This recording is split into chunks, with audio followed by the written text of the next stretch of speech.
Hello there guys, it's me again, EK Villanueva, and welcome back to my vlog. For today's video, wala tayo sa loob ng tindahan dahil magre-repack tayo ng mga tingi-tinging paninda. At dito malalaman natin kung magkano ang tubo sa bawat tingi-tinging paninda na ating ibinibenta. So simulan na natin sa ating unang paninda at ito ay ang ice water. So sa paggawa ng ice water, kailangan lang natin ng baso about 240 ml.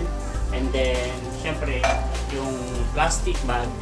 At ito naman yung ating tubig, isang container siya. So, purified siya, hindi ako natitingin ng galing sa gripo. Ang presyo ng isang container ay 20 pesos at titingnan natin kung magkano o kung ilan yung magagawa nating ice tubig at kung magkano yung ating tutubuin.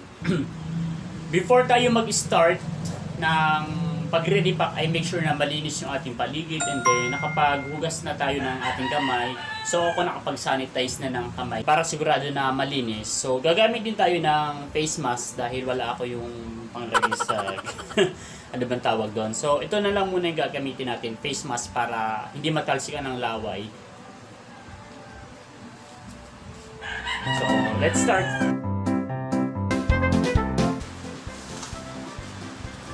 So ito na po yung finished product natin sa ating ice tubig. And like what I said, na ang puhunan lang natin sa paggagawa ng ice tubig ay 20 pesos dahil nabili ko siya direct sa water station. And then nakagawa tayo ng 60 pieces na ice tubig. So kapag naubos ko yung isang container na ice tubig ay meron agad tayong 40 pesos na tubo. Ganun lang kadali. After natin siya mahugasan, ilalagay na natin siya doon sa sa cooler para lumamig.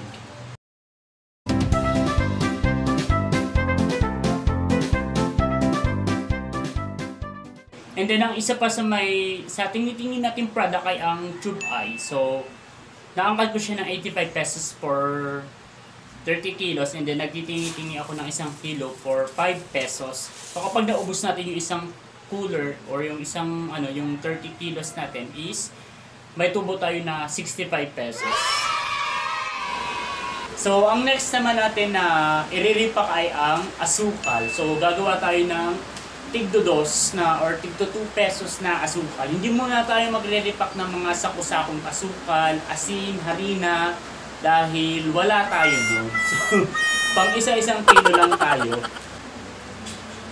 So sa pagtatakal po ng asukal ay gagamit tayo ng plastic.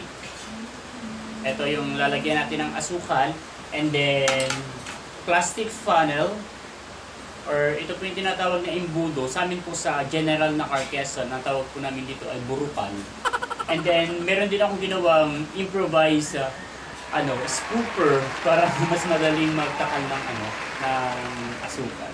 So simulan na natin.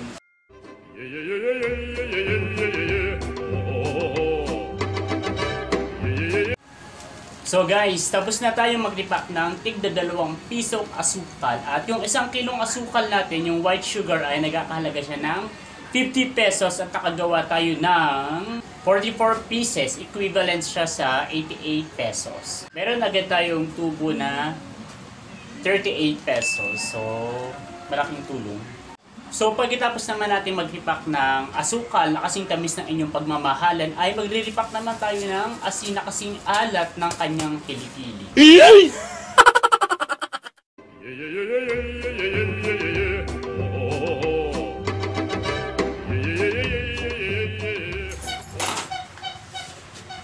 So ayun guys, tapos na tayong mag-repack ng asin.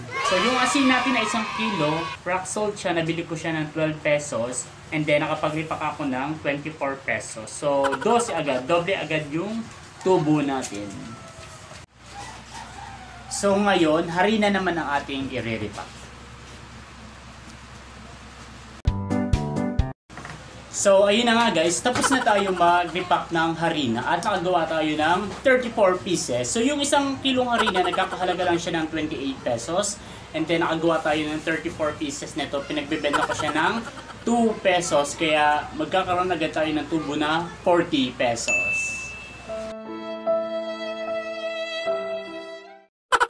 Ayun naman guys, ay mantika ang ating i-repack. So magre-repack tayo ng 5 piso at saka tag 3 piso or tag 3.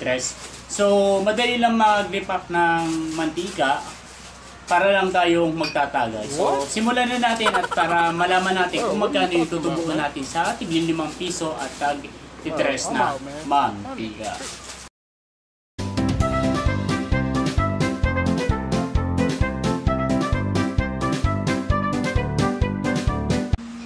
So, tapos na tayo sa magtakal ng tigli 5 pisong mantika. At yung mantika na nabili ko medyo mahal siya kasi coconut oil. So, nabili ko siya ng 45 pesos. And then, nakagawa ako ng 13 pieces na tigli 5 piso. So, 65 pesos kapag tinimes natin sa 5. And then, yung magiging tubo natin is 20 pesos. So, tingnan naman natin kung magkano yung magiging tubo natin sa 10 tres na mantika.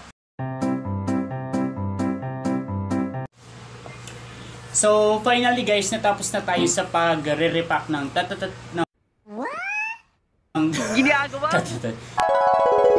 So, finally guys, tapos na tayo sa pagre-repack ng tig 3 pisong mantika and nakagawa tayo ng 20 pieces. So, 60 pesos kapag nabenta natin to, then 45 yung puhunan. So, 15 pesos lang po yung magiging tubo natin sa 33 na mantika. So, dahil medyo mataas nga yung presyo ng mantika na nakuha natin, which is coconut oil. That's all for today's video. Sana po ay may natutunan kayo sa pagre-repack at sa kung paano tayo magkakaroon ng extra income sa ating mga paninda sa pamamagitan ng pagre-retail. Again, don't forget to like and share and subscribe na rin po para sa ating mga susunod na uploads. Also, paki-comment below kung ano po yung gusto nyo pang matutunan about sa pagtitinda. Again, this is EK Villanueva and thank you so much.